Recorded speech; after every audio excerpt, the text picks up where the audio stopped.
Reputasi Ede Kuswara Kunang sebagai politisi menjadi hancur dengan operasi tangkap tangan atau audit yang dilakukan oleh Komisi Pemberantasan Korupsi atau KPK.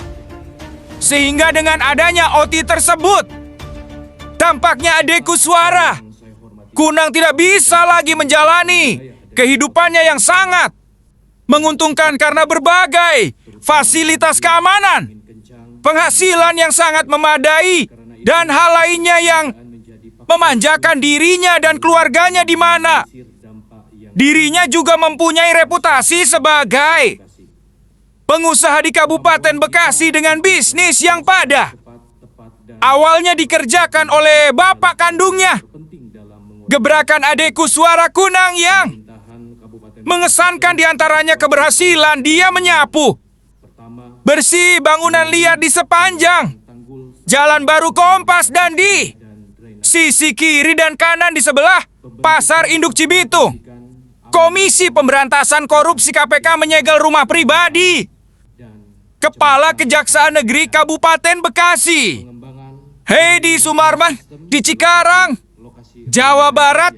Penyegelan rumah tersebut terkait dengan operasi tangkap tangan atau tinggi-tinggi yang dimenjerati Bupati Bekasi Ede Kuswara Kunang.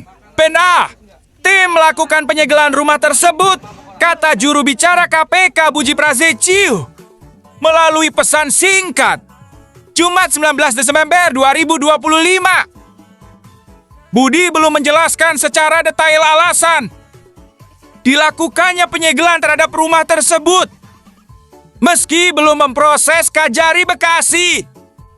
Tapi tidak tertutup kemungkinan sosok itu akhirnya juga akan diborgol oleh KPK karena diketahui sejak audit itu terjadi, Kajari Bekasi kabur dan bersembunyi di Gedung Bundar Kejaksaan Agung atau Kejagung. Selain menghancurkan reputasinya, audit tinggi oleh KPK juga menjadi sorotan karena KPK malah tidak pernah membahas korupsi lahan hutan di Sumatera yang jelas terjadi di depan mata dengan nilai kerugian di tengah. Seberapa parah sebenarnya deforestasi yang terjadi di Sumatera, Mas? Sumatera saat ini, hutan alam tersisa di Sumatera saat ini hanya tinggal kurang lebih 12 juta hektar, 11,6 juta hektar, atau 24% dari total hutan alam yang ada di Indonesia. 24%? Jadi artinya, betul, 75%-nya itu udah berubah fungsi. Kebun sawit itu paling besar, kemudian kebun kayu atau HTI itu yang kedua, dan berikutnya adalah pertambangan. Tentu ada juga pemukiman, tapi itu kecil ya. Pemukiman, perkebunan pertanian masyarakat itu kecil, tapi paling besar adalah 3 industri itu. Apakah Greenpeace juga memiliki data, Mas Kiki, siapa sebenarnya yang melakukan penebangan hutan sehingga membuat hutan di Sumatera Utara yang tertutup hanya tinggal 25%? Baik, jadi kalau kita melihat secara general, sebenarnya kita bisa lihat lebih detail lagi bahwa tutupan hutan yang berubah di Sumatera ini memang tidak terjadi dalam waktu singkat. Memang sejak tahun 1990 sampai saat ini terjadi deforestasi yang sangat masif di Sumatera. Nah, pelakunya tentu tadi setelah saya sampaikan adalah pertama industri kelapa sawit, yang kedua industri pulp and paper ya atau kayu, dan yang ketiga itu adalah industri pertambangan. Nah, saat ini ada beberapa industri atau perusahaan yang terindikasi memberikan dampak yang sangat signifikan, terutama di Sumatera Utara. Yang pertama adalah PT Toba Pulp and Lestari. Toba atau TPL ya, Toba Pulp Lestari ini adalah sebuah perusahaan kayu, pulp and paper yang wilayahnya cukup luas, dan itu ada di Tapanuli bagian hulu.